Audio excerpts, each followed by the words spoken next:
that come over to the baritone are coming over from standard tuned ukuleles, whether it be soprano, concert, or tenor. Most likely tenor, least likely soprano, but hey, any of these sizes, right?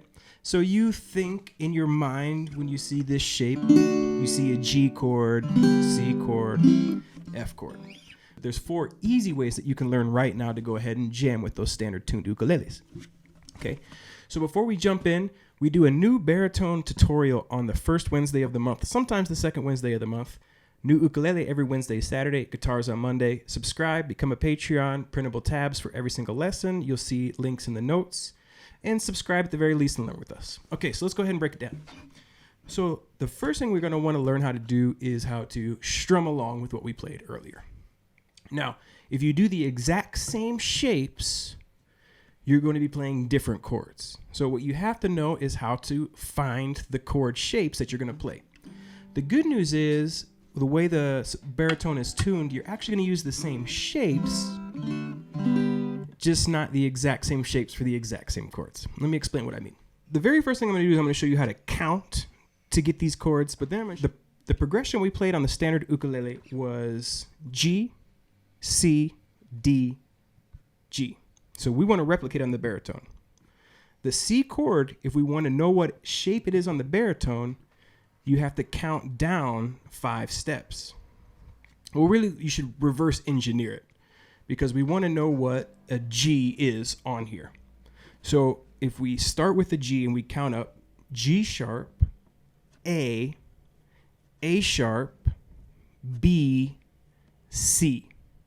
That means what we know is the C shape is going to be the G chord on the baritone. And why does that work that way?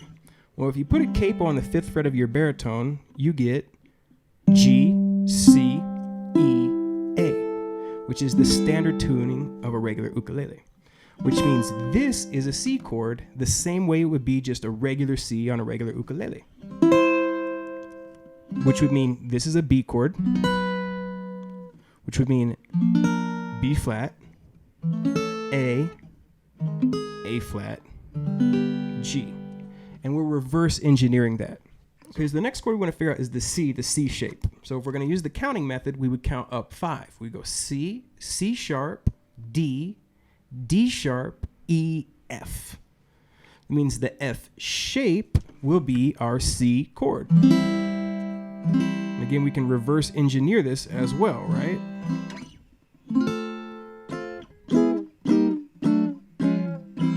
F chord, E, E flat, D, D flat, C. So you see it works. So, but we have to count up. Remember that. The D chord, you would take the D and you would count up 5. D sharp. You could also too as well, F, G, if you just know it's a whole step above, but let's do the counting.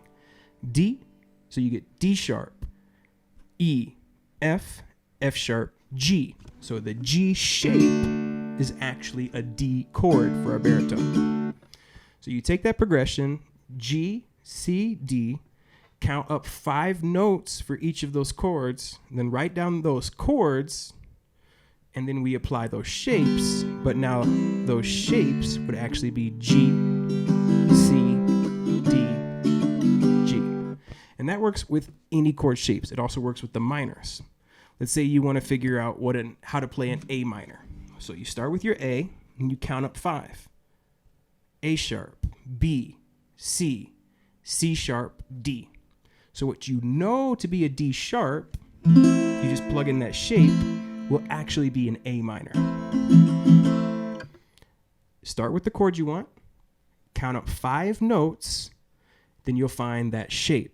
Apply that shape to the baritone, and that shape will be the chord that you started counting from. Okay, so then what do we do with that information? Now we know what the chord progression is. How do we jam with the other ukulele? That's kind of phase 2. Well, the first thing is to just strum on the 1. So all you're going to do is in the chord progression, just strum G, not even a strum pattern, just a G, C, D, G. We strum over that chord progression, just like that when the chords change, and it will look and sound. Well, let's count it out first. Let's go 1, 2, 3, 4. 1, 2, 3, 4. 1, 2, 3, 4. 1, 2, 3, 4. 1, 2, 3, 4. 1, 2, 3, 4. 1, 2, 3, 4. 1, 2, 3, 4.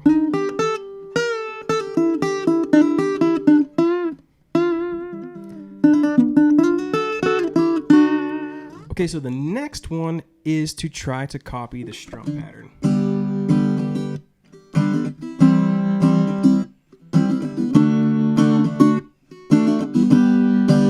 And I don't remember exactly what I did. I think it was a down, down, down, up, up, down.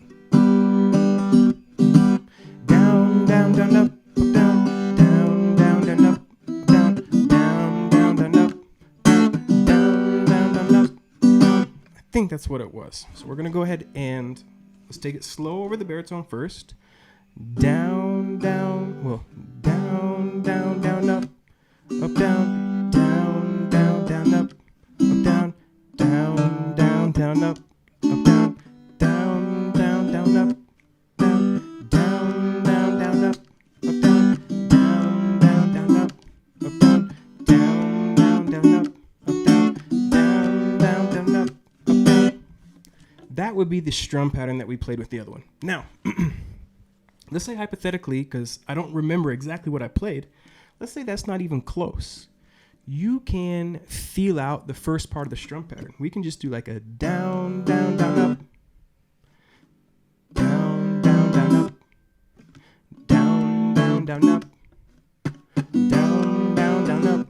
So we could either do the full strum pattern or half the strum pattern, all right? Either way, experiment with that. Just the same concept as the one. Because we're the second ukulele, we have less sonic responsibility. We're jamming with them. They're not jamming with us. And it is a little different because, for example, if we were singing and playing and they were jamming with us, it would be their responsibility to apply these ideas, not us.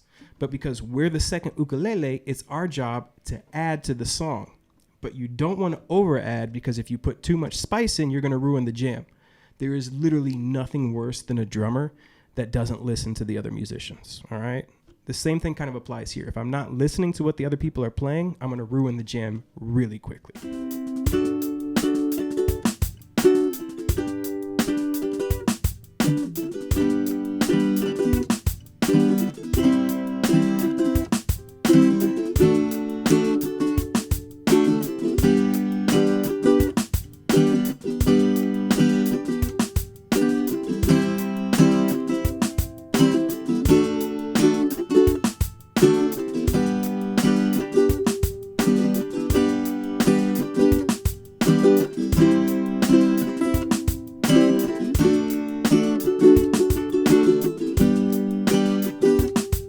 Okay, after strum patterns comes fingerpicking.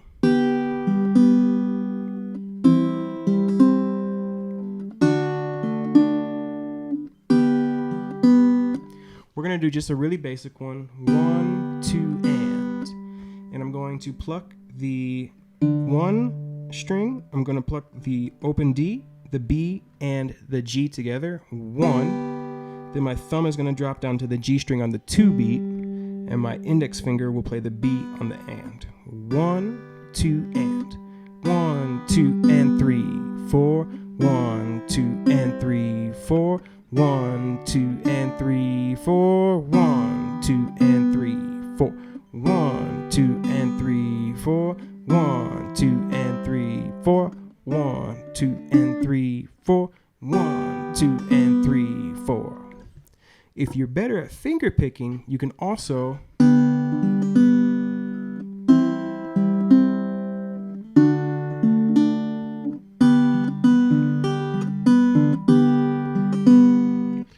feel free to add a little extra at the last chord. The last chord in the chord progression is kind of the turnaround chord. So if you're going to add some spice or pizzazz or some kind of other interest there, that's the best place to do it.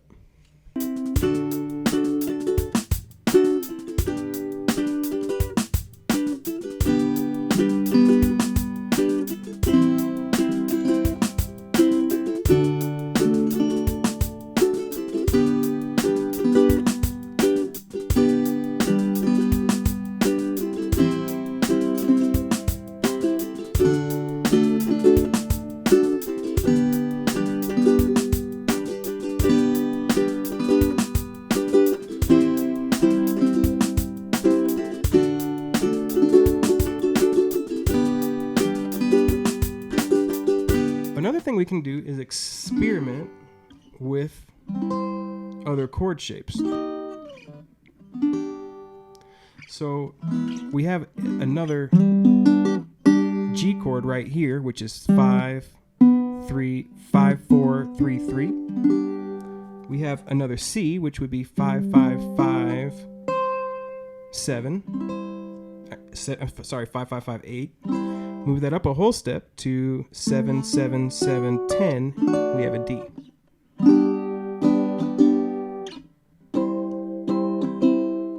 Whether you strum just on the 1, 1, 2, 3, 4, 1, 2, 3, 4, 1, 2, 3, 4, 1, 2, 3, 4. The same strum pattern.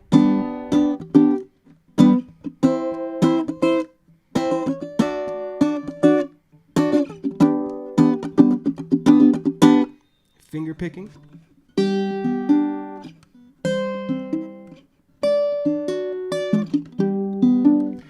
Ultimately, that's going to be up to you. For this exercise, let's go ahead and just strum on the 1 beat. 1, 2, 3, 4.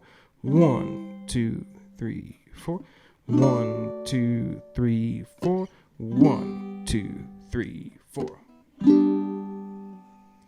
The last one, and this one you make sure that you don't step on anyone's toes, is going to be more lead ideas. So when I say don't step on anyone's toes, if they're singing a melody, you shouldn't be doing this because you're going to get in the way of their singing and be a distraction. And you never want to be a distraction. You want to be as invisible. People want to hear you without hearing you ultimately. So position 1 for our scale is 2, 0, 2, 0, 2, 0, 3, 0, 3. Position 2 is 2, 5, 2, 4, 3, 5, 3, 5.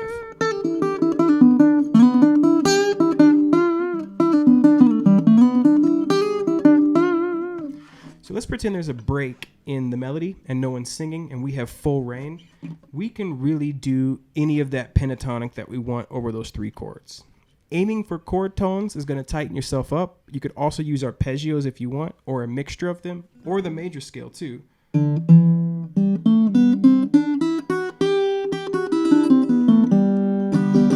Okay, so any one of those 3 techniques for soloing. Soloing is a whole different bag. It's a lot bigger than we're just going to answer in this how to play baritone with standard tuning ukulele tutorials. We have done more on the soloing, so check out the baritone playlist. But right now what I'm going to do is I'm just going to let it fly so you can see what that looks like.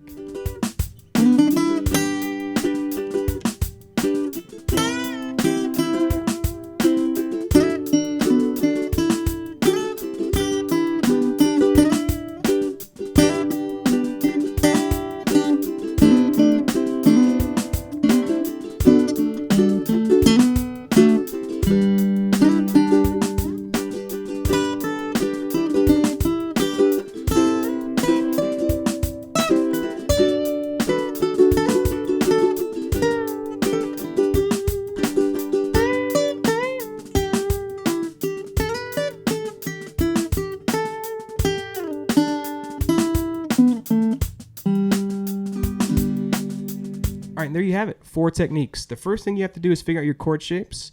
Then you can strum on the 1. You can try the same strum pattern. You can finger pick, or you can solo. All right? So next time you go to a regular ukulele jam, don't be scared to bring your baritone because you're ready to jam. Until next time, think about becoming a Patreon, catching the first Wednesday of the month with baritone, sometimes the second Wednesday. New ukulele Wednesdays and Saturdays, guitars on Monday. Think about becoming a Patreon. Cheaper than a cheap cheeseburger. Life is good, friends. Rock and roll. Take care of yourselves.